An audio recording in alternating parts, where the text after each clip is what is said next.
Greetings, my people. Greetings, my people. Today is Thursday, February 29th. It is the last day of so-called Black History Month. February 29th, 8:55 a.m. As you can see by the title, I titled this, Who Taught You to Love? The reason most of today's relationships fail. And I'm gonna get right into it. I saw on a clip. And I think this is from the Cocktails Something podcast, where they have the brothers and the sisters that talk like relationships, their view. Um, they were talking about like being faithful, and she said, "You're not you're single. Basically, like you don't have to be faithful until you're married, right?" Excuse me. There's you don't have to be faithful until you're married. You can't cheat on me because basically we're not married. And that's problematic with a lot of people, in my opinion. That's problematic because here's the thing that I'm noticing. We always talking about modern women, modern men, but nobody talks about the modern union, right? And in these modern unions, we have anything that goes. Number one, I feel like people aren't religious until their religious views are challenged, right? Unless you're in a religious setting and you ask, or spiritual, because this community is becoming just like the church. But unless you're in a setting and you ask, what do you look for in your mate? Then I feel like if you're gonna get religious, they're gonna say God fearing, go to church, man of God, woman of God, blah blah blah. And if you're spiritual, they're gonna say she has to have a spiritual belief, blah blah blah. Okay, cool. But when you're in your average setting, your everyday mind, spirituality and religion is the least thing that people name, or it's probably almost dead last. So you're basically saying that you got free will to cheat, free will to do whatever you want to do, because we're not married. We're not married, so we have no real obligation to each other. We can F around. If you want to mess with another woman, if she want to mess with another man, that's fine. It's a free for all. And that's dangerous. That's dangerous, especially in today's climate with with bisexual, homosexual, and down low relationships. You know, there's a lot of dudes that's living a down low life. And number one, and number two, we got to keep the bread fresh. We got to look at women that like women. That's the same thing. You're gay. And I think that society has shaped it that that's something erotic and that's something acceptable. But homosexuality is homosexuality. If we're gonna talk about the switch hitting brothers, we got to talk about the switch hit sisters. You know, so it's all the same thing.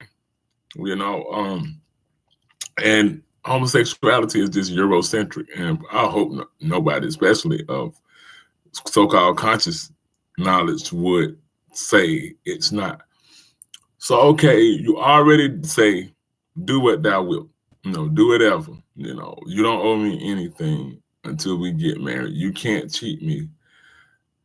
Where does the emotion come in? You know, because I think that sometimes we're outside looking in or inside looking out, either way. And you'll look at somebody else's union. And you'll look at a brother that's in a polygamous lifestyle and he's doing his thing. You'll look at a woman that's quote unquote independent doing her thing. And I think we think it's kind of like sometimes it's like one size fit all. But everything is not for everybody, right? And I think we have to really like understand that everything is not for everybody. What you might not like, the other next person might not like. Fair game. But the point that I'm making is people tell themselves they can have sex without emotions, right? Or sex without feelings. But in my opinion, whose opinion? My opinion, sex is one of the biggest emotions that you true energy exchange, right? But then we'll say you can exchange energy with somebody. You can give them your sexual energy. You can take on their sexual energy. But you say, I don't have emotions. I don't attach it. And I think these are the lies you tell yourself, especially to get it. You know, you'll tell yourself, oh, I can handle that. That's cool. But the moment he or she starts to entertain somebody else, those human emotions, anger is a human emotion. Joy is a human emotion. Jealousy is a human emotion. You know, everybody has been jealous at one time. You can fake and act like you never. Everybody has felt jealousy in one way or another. Tell me I'm lying in my comments. So these things are natural. These things are natural, like love. So I feel like people don't deal with their emotions. They try to suppress them or they try to block them and act like they just don't exist. And everybody's kind of like macho or putting on this facade. So how could a functioning relationship, then we're not even factoring in that if you have children in this. So let's just see. And to those who are, if you're comfortable with a person just having whoever, how many ever bed partners, like I said, whatever floats your boat. But I would like to think that the average person, they really ain't gonna be down with that, which is why brothers are not signing up for what is it, polyamory, where the women get to have multiple. Correct me if I'm wrong too. Where the women get to have multiple dudes, multiple husbands. How many of you dudes, keep that bread fresh, fellas? How many of you dudes will be comfortable with sharing your household with another dude? It's his night, he and now piping down your woman, you in the next room listening. How many of y'all would be open to that? Real talk. Would you be open? Would you be non-emotional with another man in your household? Especially if you was the first one there, would you be non-emotional? Would you be able to do the same things that you asked those females to do? Because I feel like that's why I said, who taught us these? And I know these are Western ideas of love a lot of times, because you know who taught me to love? I learned love by hearing and some sight. And what do I mean by hearing and sight? I learned love by the lyrics that was on the radio. I can't wait to get to school each day. I know I can't sing, but that truth, all I do. That song, Boys to Men, James Ingram, these were like staples that taught me. Even Tevin Campbell. Tevin Campbell had some jams.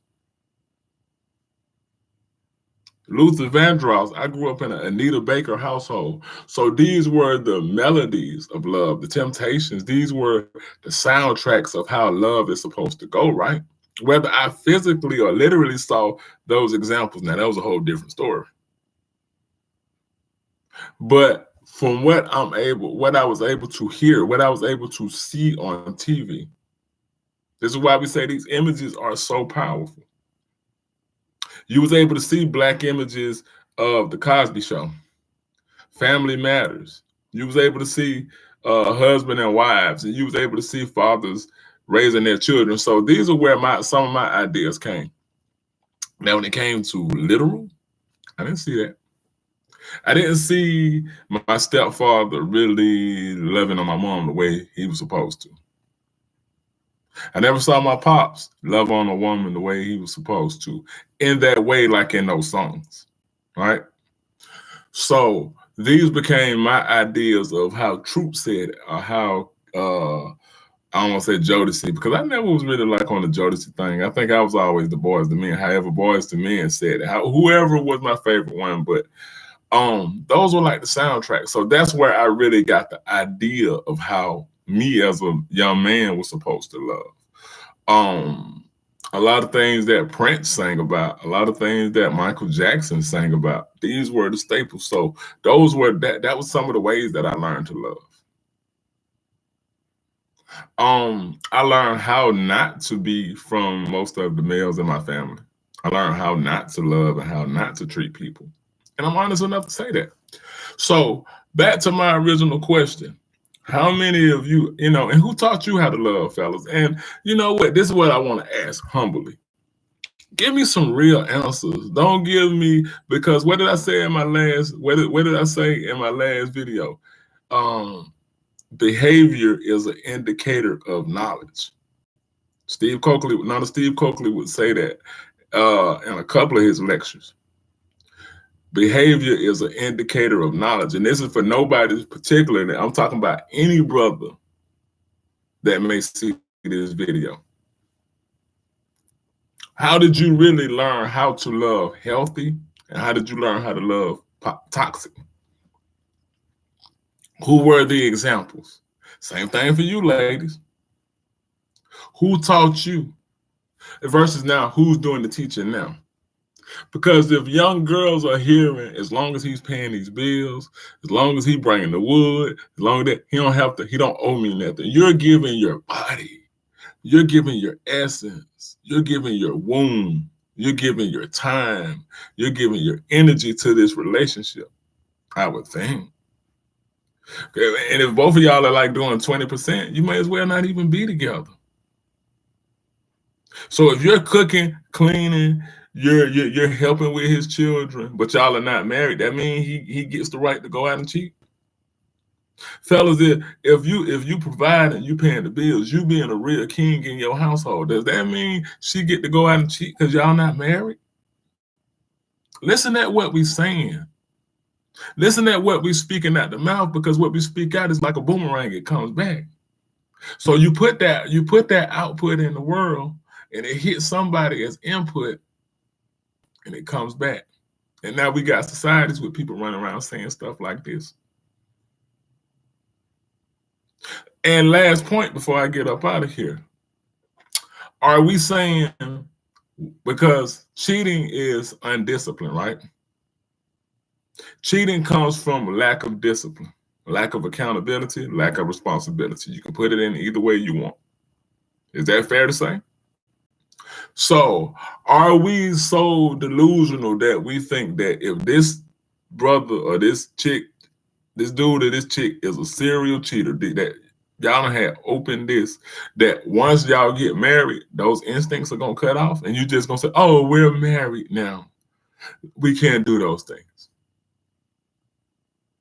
Come on now. Be careful what y'all are teaching these children. Be careful. Don't let your trauma teach the next generation. Don't let your lack of wanting to deal with your heartbreak and your last relationships, and I'm talking to both sides, affect how you teach your children. You teach off of trauma. We teach off of trauma. We teach off of women, dudes ain't no good because that's what you saw. You teach women, all women ain't crap because that's what you saw. That's what you have encountered. Teach the real. Teach the real that majority of society is sick, but there are those out there. You just have to have that discernment, back to that spirituality that I'm talking about. That makes sense what I'm saying? But I just wanted to share some of those views. I wanted to share some of my views, because this is more what I'm gonna do, just keep talking about, because like I said, I could come out, I know I'm supposed to still do part 2, chapter 2 of the Tavistock, and this is just my way of doing things. That I know, there's a ton and plethora of information that needs to be shared, but right now we need the basics. We need the basics. We need the fundamentals of how to treat each other. how to love on each other, how to pour into each other, how to speak to our children, how to speak to your man, how to speak to your woman. Mother-in-laws and father-in-law, in-laws are not enemies.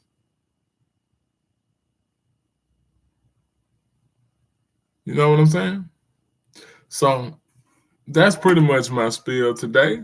I'll probably be back, maybe, maybe not. But hit the comments. Let me know what y'all think. Hit the likes. If you like what you hear, like it and share it. Peace. You know, this thing never let me out like how I want to be.